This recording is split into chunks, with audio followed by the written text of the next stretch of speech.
Welcome back. This is the final part of The Sims 2, The Goths Across Time. As you see, baby Katrina is still a baby, still here.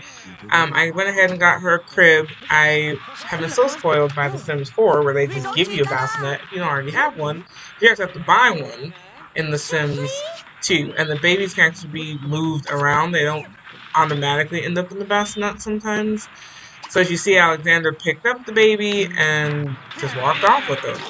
I totally forgot about life with babies not being objects, but it's awesome. You can play with the baby in different ways, kind of build your relationship early. No breastfeeding is an option in this game, so you have to bottle feed, and the bottles have to be retrieved from the fridge. I also got a changing station. Have to be really diligent about that. If you don't want to change the diapers on the changing station, you can actually bathe your baby in any sink that has enough space. So I used the kitchen sink. I could have used the bathroom sink. I'm trying to make Don interact with the baby a bit. He still has no wants to deal with this baby at all. He still just wants to have his five loves, go on a date, make a friend. He's really not concerned with Cassandra or baby Katrina at all. But I am going to go ahead and try to make him spend some time and see if that sways his wants a little bit more. As you see, it's pretty detailed too. He's really like putting water on her and really working out with that.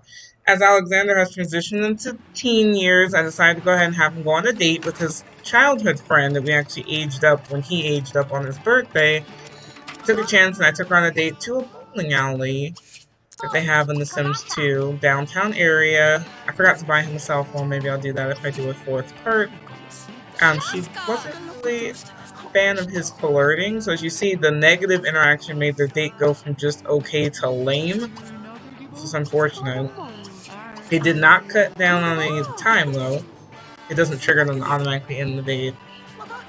It looks like they're getting a good conversation going, and they're getting to enjoy themselves.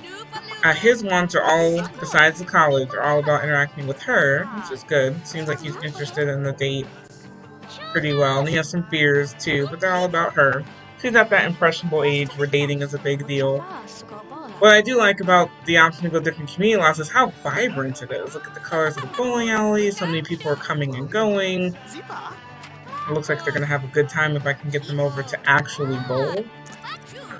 I don't think he has a lot of skills in bowling. I don't remember if it's the fitness skill, the athletic skill, or is bowling its own skill in The Sims 2.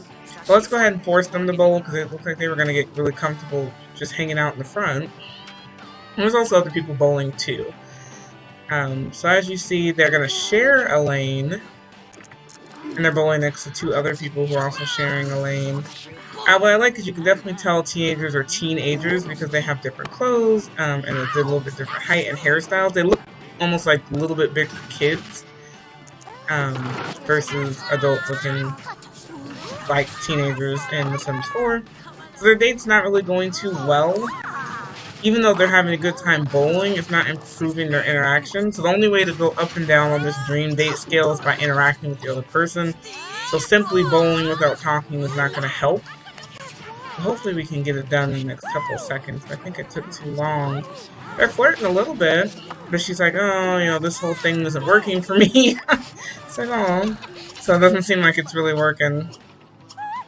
So she ended up running off right after the date, so I was going to have him call to go home, but he ended up bumping into a witch standing in front of the community lot.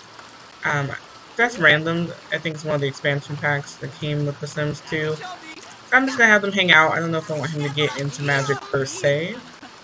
But it's kind of cool to see the level of interaction, and I don't know if there's an equivalent of this in The Sims 4, where they can just have a water balloon fight, and they're really, like, taunting each other, and it seems like they're having a good time. He had a better time actually engaging with the witch than he did with his date, which is kind of sad. And then it looks like it's raining and some thunder going on too. The witches don't usually stay a super long time on the community lots, so I'd probably have him go home and call this taxi soon. I don't think he's going to be able to interact with her for much longer. This is interesting though. I like the amount of NPCs that you come in contact with. So once he got home, he noticed that his dad had a strange guy in the kitchen with him, and he has the ability to mourn. It looks like Mortimer has past of old age is really interesting. He is towards the end of his life expectancy, so there's actually an insurance policy. So Cassandra received money, Alexander received money, Dina, which is interesting, his female companion got money, and Katrina, their daughter, their granddaughter got money. Because the other three people live with him, everyone but Dina, um, I guess it just goes into the family pot. It doesn't necessarily go to them. I think Mortimer was helping out to feed the baby too, so unfortunately the baby just got dropped. It didn't get picked up or anything. But I'm going to wrap up here and let me know if you think a fourth part is needed. Do you want to see Alexander go to college? Do you want to see Katrina grow up? Let me know in the comments, and I'll see you next time.